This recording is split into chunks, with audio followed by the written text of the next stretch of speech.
SATSANG 1. Shantinilaya Lifehouse, Spain, July 30, 2020. Who's starting? You have a written question. Elisa. No, that one was for yesterday. So, I will start the SATSANG, since it is a discussion we had this morning about the notion of memory and the notion of known. There are many of us on earth right now, living this alchemy of transmutation and transubstantiation. There's a problem that arises today, and that is that as long as you leave a memory, even if it is from your childhood or from a past life, if you let this memory take hold, you will not be available to live the truth. It is a question, as I was saying to this sister this morning, of being lucid. Everything that is of the known order, your history, of this life or of another life, or even of another world, which have been part of the process of vibratory ascent, has for the past 2 years represented a major obstacle to freedom, and what I have called the immutability of peace. This does not mean that we should reject everything that happens as information coming from the past or the future. Settling in time zero of the absolute truth cannot be accompanied by any active memory or any known one. At some point, it means that one must let go, not refuse, but really let go of all information coming from the known. You have a book, by the way, by Brother K, by Krishnamurti, which is called Freeing Ourselves from the Known. I affirm that everything that is memorable belongs to the astral. In the state of freedom, no memorable element or projection into a future where we are expected, can be present. This is how the stability, the immutability of the truth is lived. There's a moment when you understand this. There's a moment when you accept that. Again, it's not just a matter of eliminating everything that comes in as information, but I would say, to remain silent with respect to that information and those memories. Because everything that is memorable and known phenomenon, related to forms, a body, the history of your body and your life, the memories of past lives, concerns the person and the soul, but has nothing to do with the spirit. This is, moreover, the meaning of the intervention that will take place by Bernard of Montreal, during his lifetime, was quite virulent on this notion of the known. The confining structure of humanity, which also exists in the architecture of our brain, comes to freeze, whether we like it or not, and the consequences of the past, whether you call it karma, or retribution, or suffering from what you experienced in this life, in childhood, with a parent, with the family, does not have to be resolved. That is to say, there's no need to think about it, there's no need to question it. There's simply to let, or to allow oneself to let this information pass through. That's how you'll discover and live the illusion of all the stories that have existed in the dream. But you can't get out of the dream by feeding it. So it's a question, not of refusing because it would be in opposition, but really of accepting, the same principle that we discussed yesterday, of acceptance. At that moment, everything that holds you, the suffering of history, the suffering of karma, only concerns what is called the astral. I do not make value judgments about the astral, although one must be aware that there is indeed the lower astral and the higher astral. Bad attitude and truth know no memory and no history. Nisargadatta told us, the universe will pass, but you will always be there. These are not puns or concepts, this is something to be lived, and as soon as you let go of all your knowledge. When I say that, it doesn't mean I don't use the knowledge I've gained in my life, but it's all been through. Remember that everything you oppose, it grows stronger. It's not a spiritual notion, it's a neuroscientific reality. It's the whole mistake of psychology to want to solve, with techniques that are actually effective in suppressing a trauma. The trauma concerns the person, you have lived it, you remember it, you are affected by it in the present. We all know that. Unfortunately, in neuroscience, there's what is known as the complaint syndrome, which is proven. We had already demonstrated it a long time ago, using the Kirlian effect, for example. When you ask someone to talk about their problem with that, and even in modern therapies, cognitive and behavioral therapies, we bring back the initial trauma by staging, as we do. For example, if you're familiar with Bert Hellinger's family constellations, we have the impression that it liberates. It liberates the head, but this liberation does not evacuate into the causal, or into the light. It goes back down into the body. So it's crystallization. When you talk about, you had a problem with your father, when you're going to try to evacuate that, as soon as you talk about it, you are going to reactivate on the adult body all the memories. All this is proven once again in neuroscience, which I will translate into very simple terms. If you press where it hurts, if you talk about where it hurts, you will reactivate the problem in the present. There's a latency, a delay of the order of 5 to 20 years before there is an appearance of a degenerative disease on the territory of the body that corresponds, archetypically, to the body, and you're going to be sick. I'll take a very simple example. You've had a partner conflict in the past. You may have forgiven, but you find that it affects you in the present. At that point, it makes sense to say, I'm gonna fix this. We used to go to confession, we used to go to the priest, now we go to therapists, psychologists, doctors, energeticians. The theory of the complaint shows us that far from liberating what we believe, we crystallize. You have body territories, areas of the body, which correspond to areas of the brain, which are called metameras, the innervation of areas of the body, which correspond. For example, I take an example that is not true, you have a left occipital area of the neocortical level which is linked to an area of the body through, of course, the spinal cord and the motor sensory nerves of the area. When you reactivate the memory to eliminate it, you trigger what's called an exclusion of the area from regulation and feedback by the brain at all times. Your brain communicates with the body, not through chemical molecules, but through frequencies. All the time your brain says, "Hello, liver." It sends out waves, "Hello, liver." How does the brain say, "Hello, liver"? It sends out a frequency through what are called the lateral areas of the neck that correspond to the parasympathetic. So the brain sends out a frequency, "Hello liver," 48 kHz, and the liver, to say that it's working, sends back the frequency. As long as the system is functioning, there's what is called equilibrium or homeostasis, a regulation that takes place.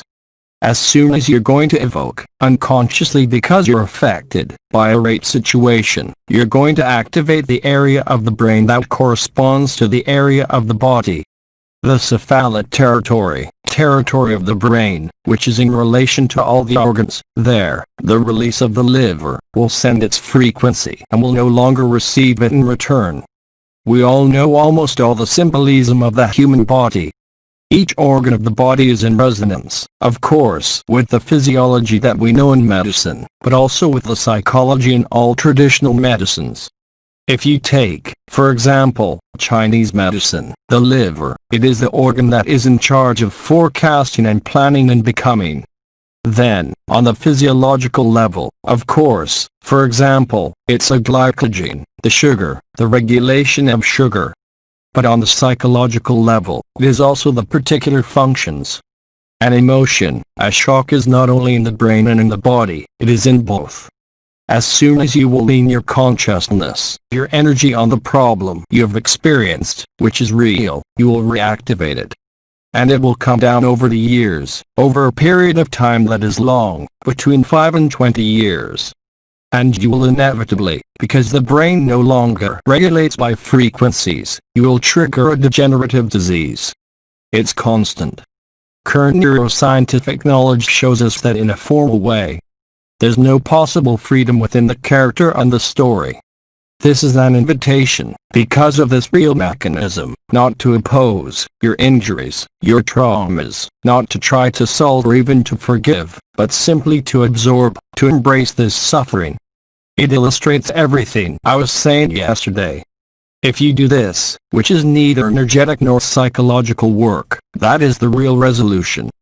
As long as you're affected, as long as you believe that resolving the past, in the broadest sense, be it the trauma of yesterday or 10,000 years ago, you are in opposition to the light, you are still identified with the body, you are still identified with history, whatever it may be.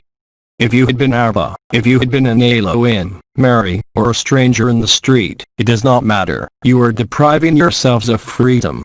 All the spiritual teachings, all the mechanisms called energetic are of Luciferian origin. It is not satanic. Do not make me say what I have not said. It is Luciferian. Lucifer, of course, has been redeemed a long time ago. We kept the name. It is a Luciferian principle. Elisa is looking for the most exact translation for the verb to redeem. Lucifer was redeemed long ago, but he was cured. Laughs. It is not a question, of course, of stopping the energies of your therapists. It is a question of being lucid. From the point of view of the absolute and of peace, all this represents acts of predation. Nothing is lost, nothing is created. And when you're awakened, or when you're subjected to elements of memory, of history, well, it is simple, you are not available for freedom. Freedom is without knowledge, without memory and without projection.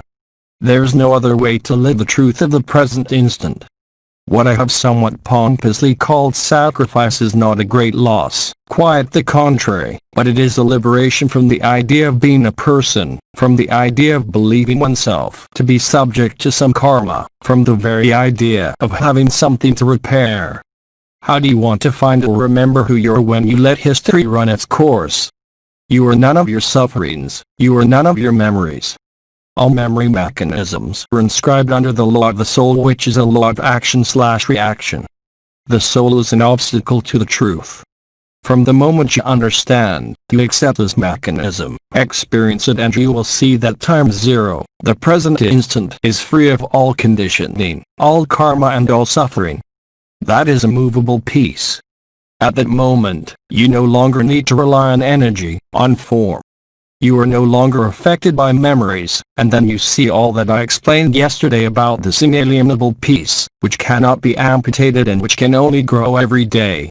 Liberation from the known is also the whole teaching of Idade. If you want to truly live what you are, beyond the form and beyond history, you must go through everything that presents itself to you today. The resolution, the solution is right behind this act of acceptance.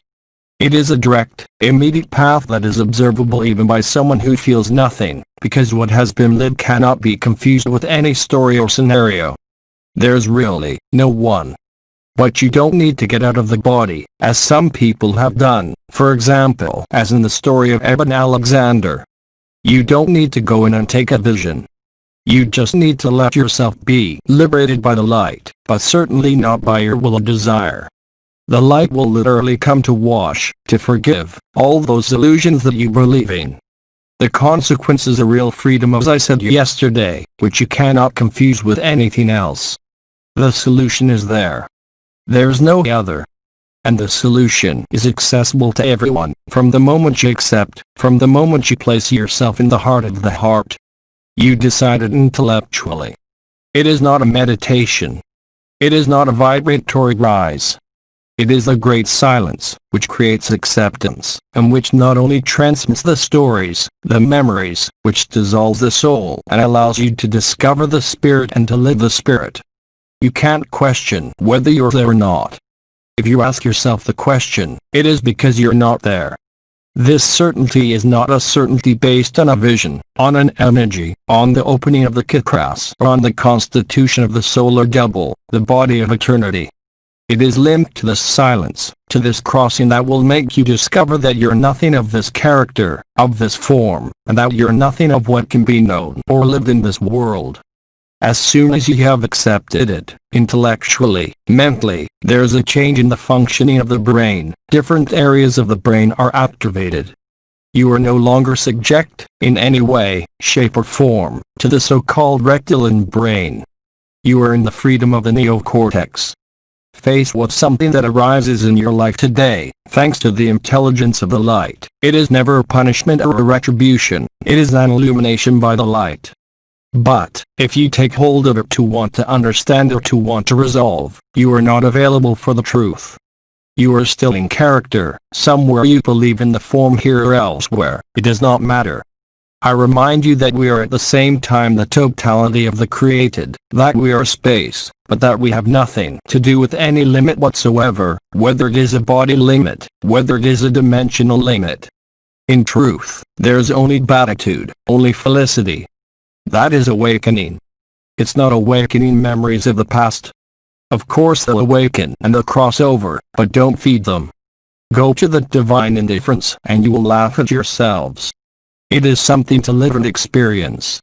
I have no way, even with scientific explanations, proofs on paper, finally on X-rays, to make you accept this, because we are subjected to automatisms of functioning related to the rectilian brain, to the memory brain. At the time, in fact, we talked a lot about the little devils and we treated the little devils, and it works very well, by the way. But today, frankly, you don't need that. I would even say since May 2018, when the Van Allen belt was blown up. The Van Allen belt is the belt at the periphery of the solar system, which is the third layer of the Earth's confinement. It's a reflection of the astral. The diffraction of light, even in the purest form, which could be called a flame or a triangle in the highest dimensions, is today an obstacle. What used to be innate is now an obstacle. The self, the white light, is not the goal. It is only a step. Today, you only need yourself, even if you seem to need a therapist, an entity. Of course, it is not about rejecting, but it is about crossing over, and that is what I call kidity. At that point, you're free. You can't go wrong. And you cannot be wrong. There are enough of us on this earth living it now to bear witness to that. I'm not talking about the agate resonances, the double terrace of the heart, but I am talking about what is beyond energy, beyond vibration and beyond any form of consciousness. You are finished with the dream as individuals, but you are participating in the resolution of the dream of the whole of creation, not only of us humans. We are the most peripheral element of creation, the densest, the heaviest.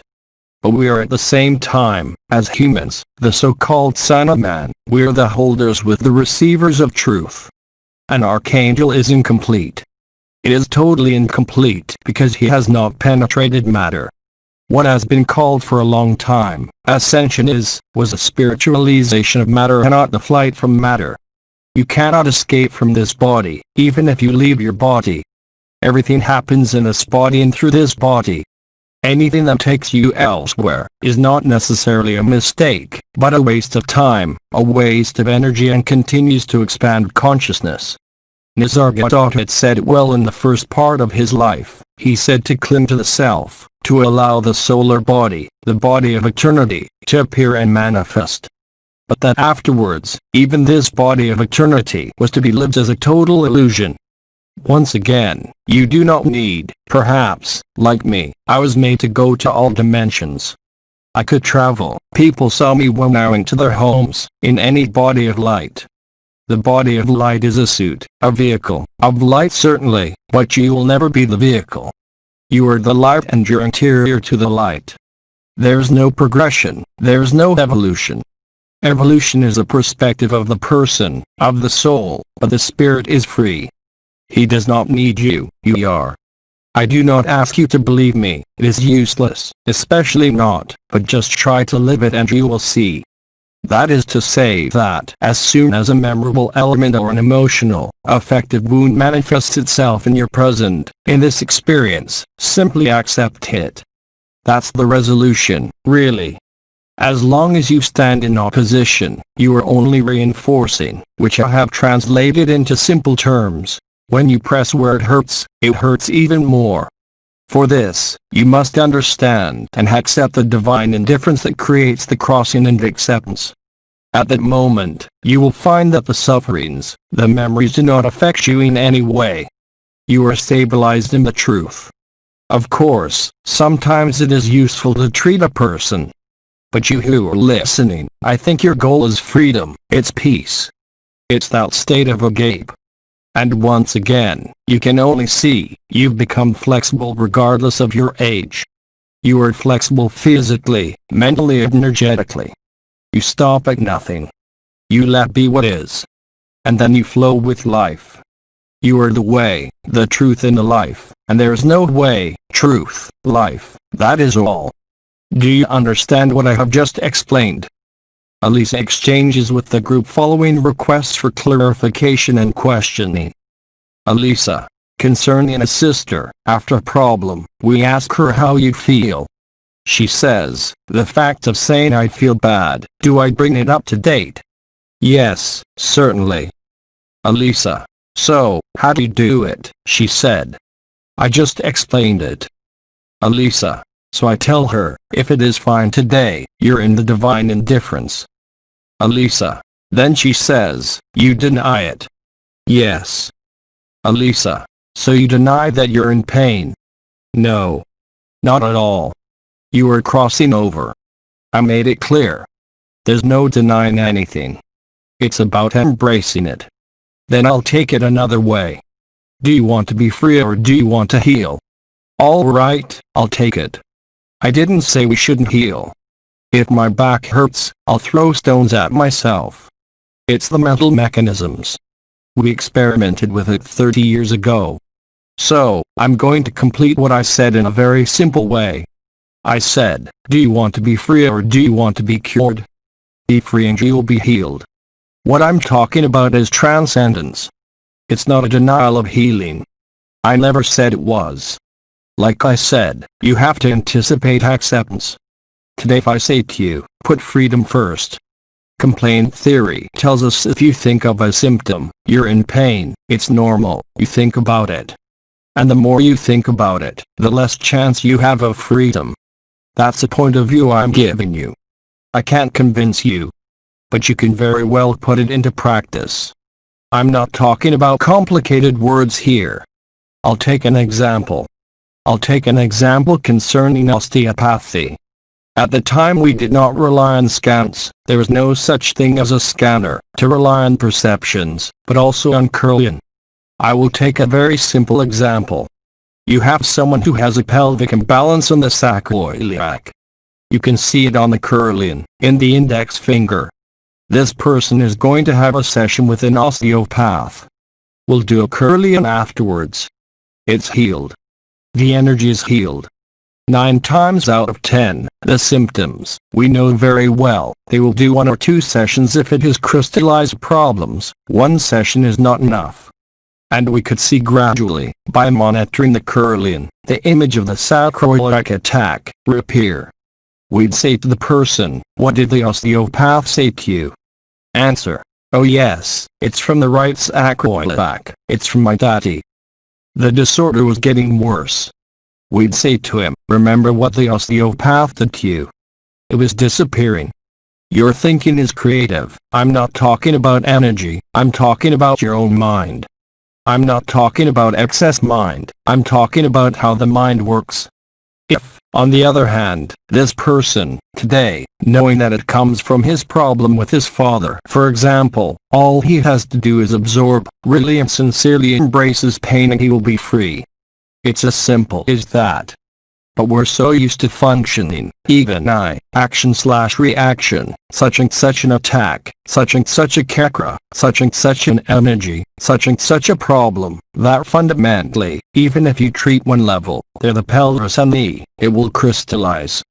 So, of course, you can't know that because it's going to take years.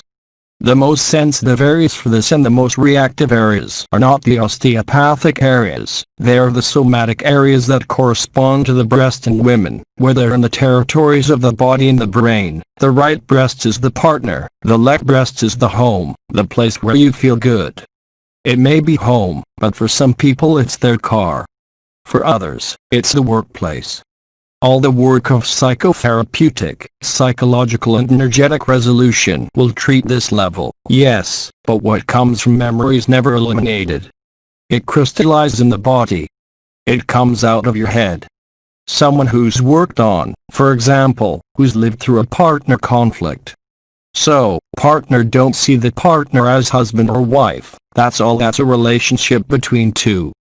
Years later will inevitably appear in people's lives. There's a therapy that some of you have experienced, especially the last ones who practiced it, called family constellations, where you put individuals, who have nothing to do with your history, that you put in a situation. At that point, there are huge transfers of energy.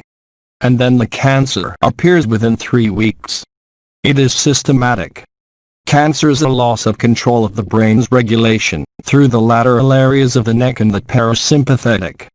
When you have a shock, that's not where it goes, that's where the emotion is. It's going to freeze the throat chakra, grief, divorce, loss of work, and block the brain's communication with the body's organs. What I'm saying to you now is widely demonstrated, widely proven. I've said it, not just with the Curlian, by the tests, the pure hard brain. Anything that goes back to the memory, and rightly so, to elucidate it, which is what we all think, is the worst mistake to make. That's why I say to you, do you want to be free or do you want to be cured? It's a crucial choice. Sister, Jean-Luc, can I say something? Yes. Sister, at home, this year, I had all the pathologies I've had all my life come back, all of them. The eczema, everything came back. But then everything went away super fast.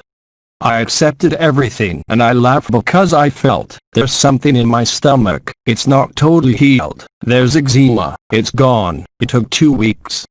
But it never came back. Me, I have a better testimony. I was suffering from a hereditary, family-transmitted disease called, no matter what, family Mediterranean fever, which gives you bouts of fever twice a week. So it's a genetic disease, which has completely disappeared and has been for many years. Fever twice a week, either with fever of 40°C, or some kind of pain by inflammation in the periton. There are no more symptoms. I still went to see the professor in Paris who specializes in this disease. I did my thesis on this disease besides. He wanted to give me a genetic test when I said I had nothing left. It translates into a chronic inflammatory syndrome with a sedimentation rate, you know what it is, SV, which is how we calculate the time it takes for the blood to clot, which was over 100, which is what we see in diseases such as arthritis and inflammation. The professor wanted to check my genes. Of course, the genes for the disease are still there. But they don't know that there are 12 strands. There, examples like your case, it doesn't stop me from being sick. I caught Kevin in December, too, right? There you go. Yes, but, there's a real transmutation when I say that there are physiological changes that are total. Yeah, that's good. What was I saying? Elisa. Well, that you're fine. Yes. So, freedom, in my eyes and in my experience, is far superior to healing. I didn't say we shouldn't seek healing. Like I told you, when I'm in pain, I treat myself. But it's your mental logic that needs to change. I'm not talking about energy, I'm not talking about vibration, I'm not talking about psychology. I'm really talking about how your mind works. I'll take an example with osteopaths, always. You have osteopaths who are experiencing this transmutation. They always have the knowledge and the practice. What do they realize? That they no longer need the techniques. Their hands run themselves. And there, you don't need to have the information to say I see this, I see that, to explain I see this, I see that, because it's a real transmutation that happens. You're letting go of your knowledge. It's automatic. It's like when you drive a car, but then your efficiency will be increased tenfold. Sister, in Spanish, she questions about the care she practices. But yes, because people are asking you. People when they come, they want to be cured, they want to understand.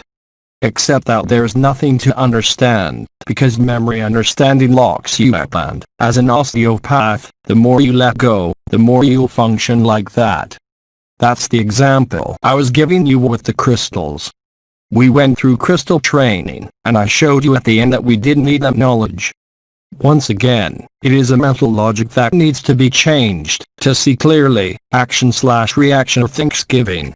When you're spontaneous, in these therapies, when you let be what is, at that moment, you show yourself the superiority of the intelligence of light. So of course, as you say, it happens sometimes. It's a habit to get into. The more you let life flow, the more your hands will transmit, not energy, not fluidic, not even vibral. You're going to transmit the scalar wave of time 0 through your hands. Now that changes everything. Sister. And so spontaneously, The person who suffers the emotion, he identifies himself. Especially when you're working. For example, in energetics, on the throat chakra, when you touch the throat chakra with the crystals, or acupuncture, you release the emotions. Of course, people will go through emotions. What do you do in those cases? Spontaneously. You tell them to let it out. Right now I am. Now, yes. It's the pain that's suddenly released, but there's no need to explain. There's no need for encouragement from that person, to let it be what is lived and not to give it importance. Without that you're going to feed the story. You're going to feed the memory. I think Natalie wanted to talk. Sister, precisely when there are releases of memories and they pass, we can't say that they are really released, but as if it were normal for them to go back through the body and, as if it were, in inverted commas, obligatory that they. No. It's not mandatory at all. Sister, why then is it? It will manifest itself for people who still firmly believe in their history and in themselves. So, repeat the question. She was asking. Sister, it seemed to me, I thought, I would like to know, precisely if it, through an illness or in the physical sense, will say, that really at that moment that it really frees itself because it passes through matter, I thought it was. No, because you have the proof, we all have that proof, that you really feel you've moved beyond something and then 10 years later you realize it's coming back to you through your face. Sister, yes. So that proves that it's not solved. So, the question that Natalie was asking, first of all. Sister, for example, for a concrete example, 2 weeks ago, I had a big pain right in my right breast, huge, just like that, dazzling and, well, without understanding because it happens, and then the next day, to go to the hospital, to do what I had to do, etc. It's true that there are questions that emerge, the question of why, while knowing, while saying, well, okay that's it, I'm letting it all go through, and I'm seeing it all while doing what it takes to, in quotes, verify what it is or verify that, but I was thinking, here, it's something that's evacuating what, that's evacuating again, that's evacuating. It's not evacuating. That's what I explained. Elisa, what was her pain? I don't know. Sister, no, I'm fine. I know where this is coming from. I mean, it doesn't matter, as you say, but I thought that it's coming out, that is a. All this can be summed up in an even broader way. Everything that happens, is not true. Birth, death, suffering, pleasure, everything. Sister, what's going on, but it's not a. Yes. Discovering the center and living the center is the same principle as this fist. There's the movement of life, that's how it is. Elisa, so it's a reactivation that she had. Yes, of course. Sister, so, just so you don't completely let go. You place yourself in the action/reaction, whether you like it or not. Elisa, science, to do what it does, is to do more than just cancer, to reaffirm to you that you have cancer. I lived through that with someone very close in the first part of my life. Cancer is an egregore at the collective level. When you tell someone, because the diagnosis is true, there's cancer, even if the person is solid, even if he lives a self, he will be carried away by the egregore of cancer. How do you do it? You can't deny the diagnosis. That's where liquidity comes in. My body has cancer, but I don't have cancer. That changes everything. My car has cancer, but I don't have cancer. You have to understand that difference because it is active at the neuroscience level. You're nothing of the sort. That's why I said, do you want to be cured and do you want to be free? Fundamentally, archetypically. Sister. To say, as far as I'm concerned, it's not cancer, I prefer to make that clear. Whatever it is.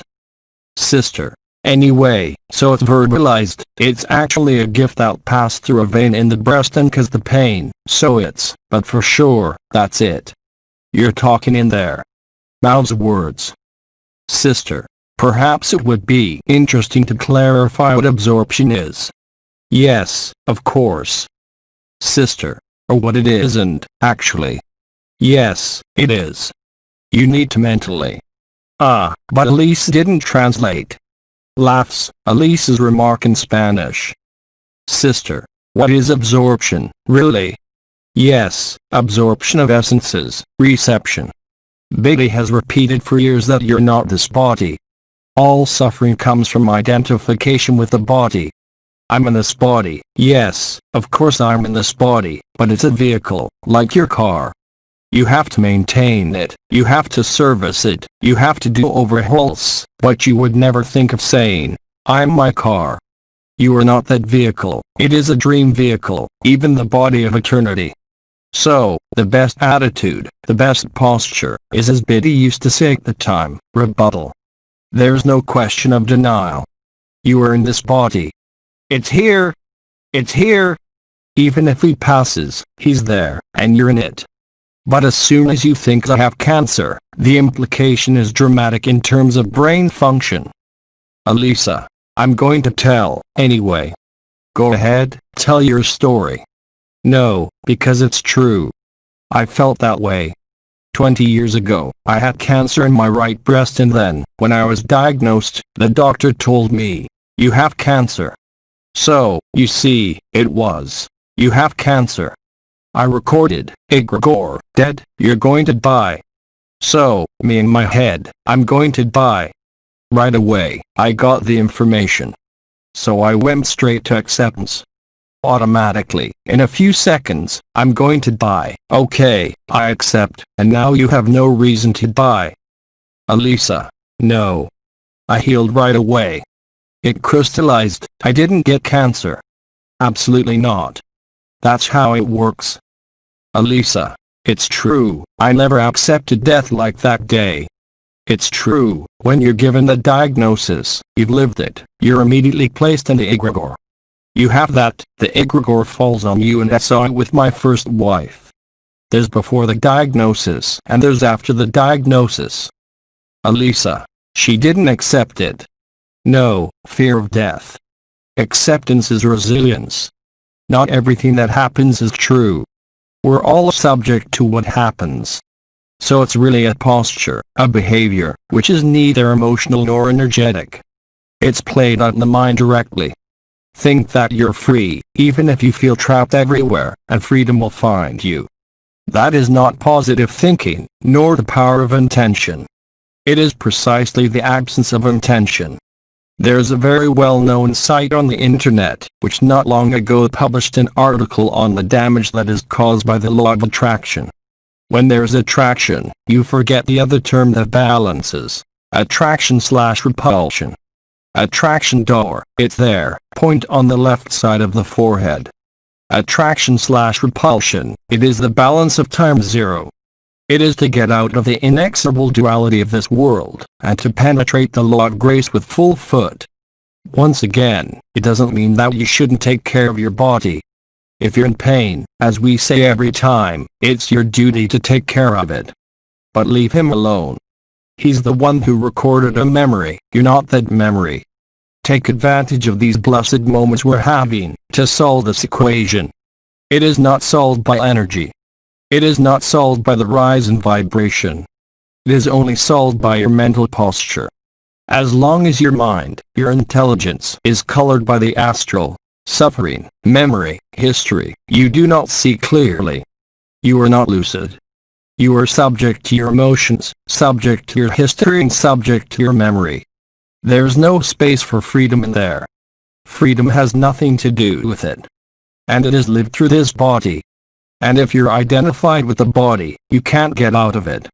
Yet there's a real symbolism of the body. I took the example of the breasts, I can take the shoulders. You have pain in your right shoulder, it is a crystallization of the mind in the future. You have a cyst of the right ovary, it's a problem for the father. It's all very well known. Anagdisa's Nell wrote out 30 years ago. On an energetic level, it is very well known. But then again, is the goal again healing? Or is it freedom? But it can't be inclusive. It's one or the other. However, once you're free, you will witness the healing of the body. Have you ever seen a real madman get cancer? There's no such thing. Real lunatics can't get cancer because they're not identified with their bodies. They don't care, and the body is free. So I can't explain it any better. I'm telling you, there's all the scientific evidence. Check it out for yourselves. As our sister was saying earlier, well, she saw the disease disappear in a fortnight. I have a genetic disease that disappeared.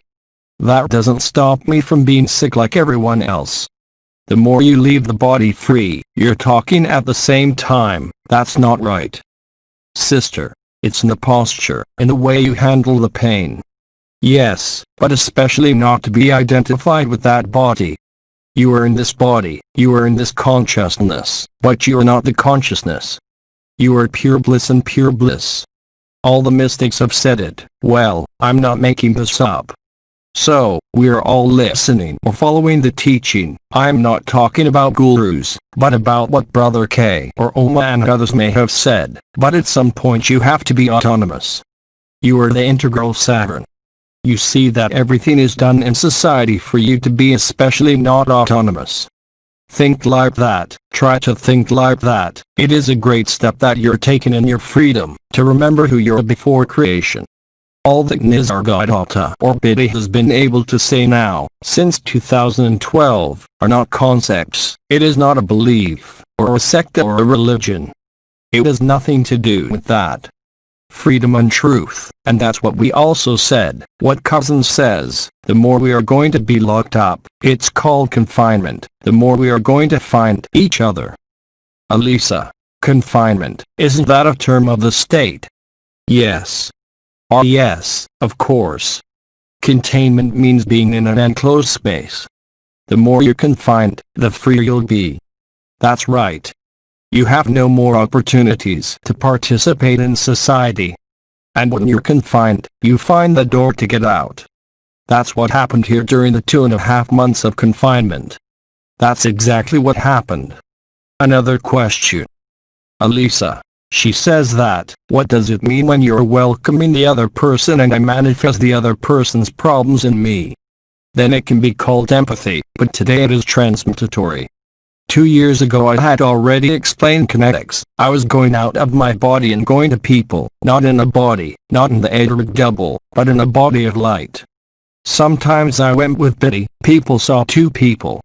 They saw me with open eyes. And I had any body of light. I don't remember those lists. Thor, with a hammer first. And at one point Biddy said to me, you don't have to go out. I said, but he's crazy. Finally. For the first time in my life, I come out of my body and I see everything, in my body of light, and he tells me that I don't need this. It took me a long time to accept. He told me, you don't need to move. Embrace the other one. And indeed, I was living entirely what the other one had. I was him, without moving. His thoughts, his affects, his stories, his suffering, I was living what he was, totally. And there, the double terrace of the heart comes into play. The person, I feel everything loosening up inside me. I'm no longer me, I'm the other. It's the other one that's in my body, really. And now it is healed because I have absorbed it. Alisa, I'm the one who has everything. So the next day if I have diarrhea, I have pain. Because you're in empathy, you're not in transcendence. Empathy is a trap, because you identify with the other. I lived the other, I knew I was not the other, and yet I was totally the other. I knew his innermost thoughts, I felt as if I was that person with a story. But the difference was that you suffered from it, I never suffered from it. Except for the one time when I almost died from the primary anomaly. I didn't know what that was. That's when I got into bed, I died, I couldn't absorb anything, I couldn't get out of it. And no matter how much I absorbed, it wouldn't go away.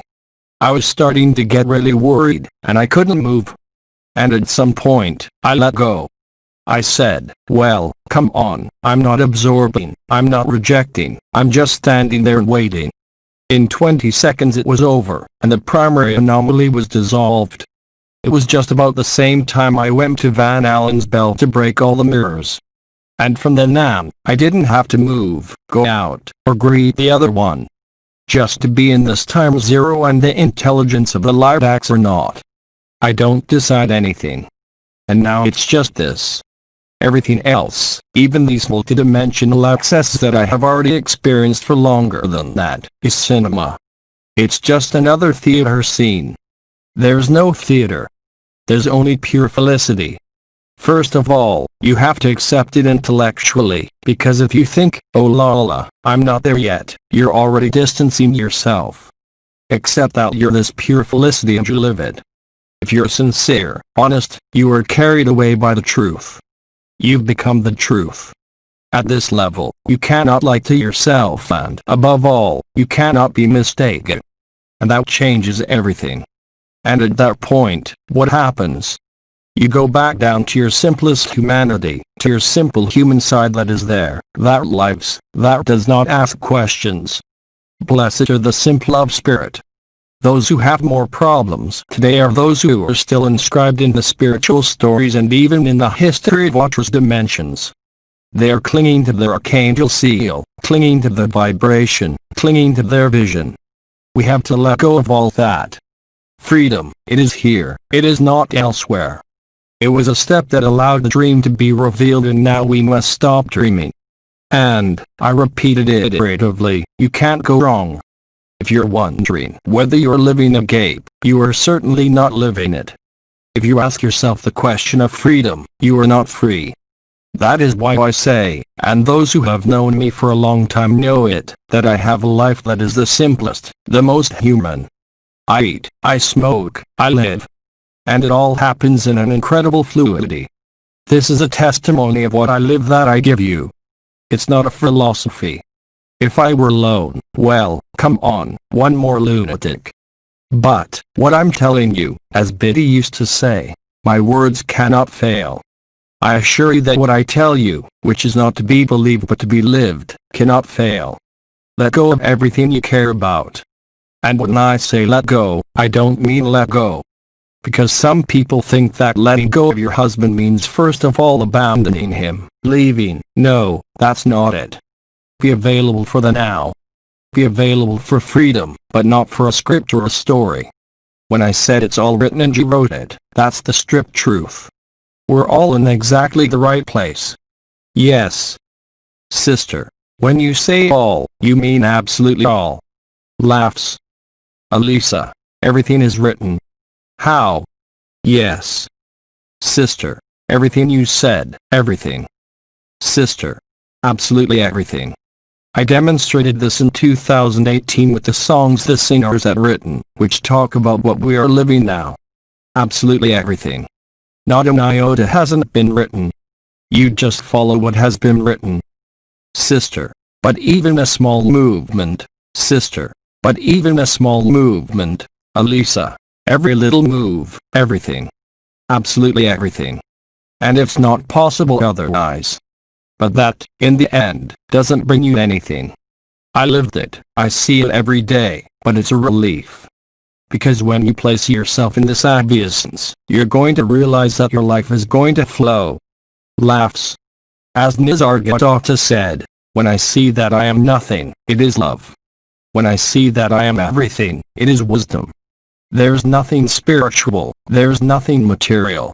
It is natural. It's the natural state.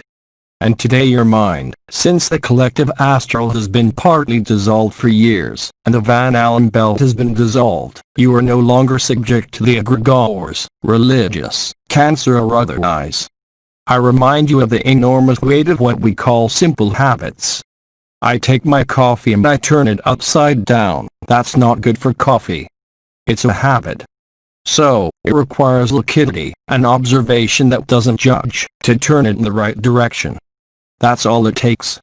And every gesture of life, every act of my life is seen with the same lucidity. It doesn't stop shit. But it gives you incredible freedom and fluidity. That's the natural state. There's no need to surround yourself with Christ, Mary, Buddha, or anyone else. Elisa, with consciousness, you had also written it. Yes, the script of the creation was written from the beginning, even before the first form. In what form? In the form of the primary anomaly.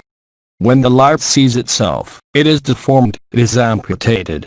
You are not the light, you are much more than the light. You are pure bliss. You are, as Bidde the Pure Brahman said, the Absolute.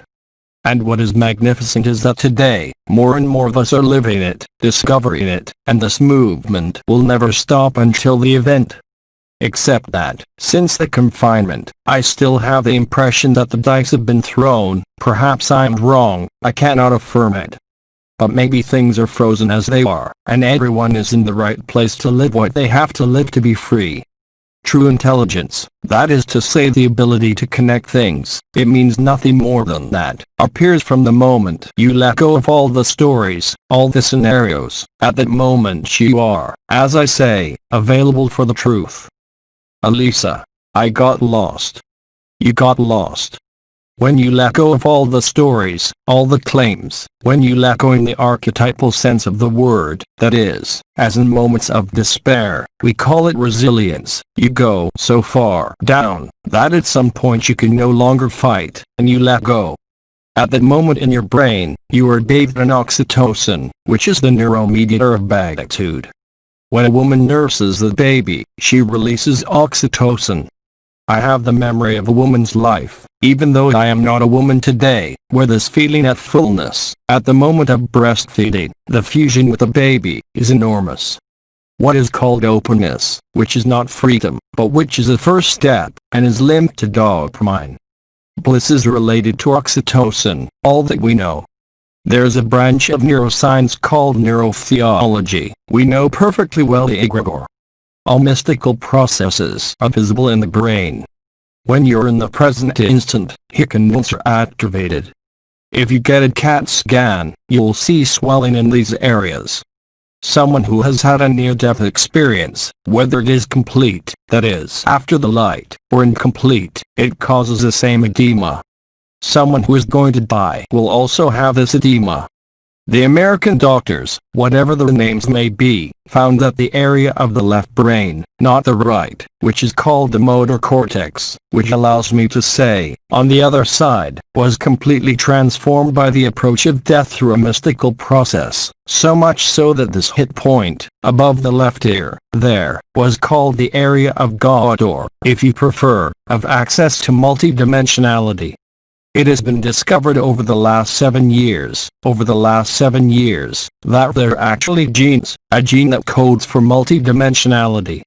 And on that, I hope it's not going to be censored. They've created vaccines that block access to that gene, or block that gene. That's their plan. Elisa, so what's going to happen? Vaccination will not be mandatory. It's up to you. That's the perverse part. If you're afraid, you will go to the vaccine, which will give you the right to buy and sell, to go back to the shopkeepers, but then you will suffer. If you refuse vaccination, which is not a refusal, but which is a non-submission, they will not oblige you, they will not force you to be vaccinated, there can be no obligation to vaccinate. Those who want to save their life will lose it. In the end, it's a game. But as I tell everyone, I'd rather play a happy game than a painful one. So the ins and outs have been described by all the prophets. It's all played out on the final stage. Do you want to buy or sell? Or do you want to be free? No one can serve two masters at once. You serve Mammon, matter, Moloch, or you serve Christ. And I don't think of it as an external character, but as an internal state. That's the game you've each decided to play. You can't stop someone who is afraid, because fear is a primary emotion, which totally amputates your utility. All fears come down to a fundamental fear, which is the fear of death of the body, but also for those who are still in spirituality, the fear of extinction of consciousness. Consciousness is mortal like the soul. Not everything that happens is true. I'm going to suggest that you take a break. It's noon. We'll continue the satsang in 3/4 of an hour. When you feel like picking up again, we'll be back. All right? By Jean-Luc Ayoun. Less Transformations. English Revised Translation, LMF.